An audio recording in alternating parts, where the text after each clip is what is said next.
Dunyoda onadan keyin seni eng ko'p yaxshi ko'radigan, boshqacha sevadigan opa bo'lar ekan. Opa kim? O'zi kichkina bo'lsa ham ukasini beshigini tebratgan, unga alla aytgan. Opa kim? O'zi kichkina bo'lsa ham seni orqasida ko'tarib katta qilgan. Opa onasini kir yuvib o'tirganini ko'rsa, onasini oldiga borib, akasini, ukasini, otasini paypog'ini yuvgan odam. Opa kim?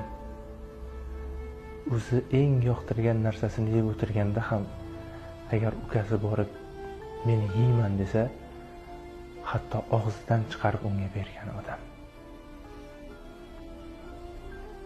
Dunyo tashvishlarini deb ularni esdan chiqarib qo'yma. Opalarimiz sog' bo'lsin.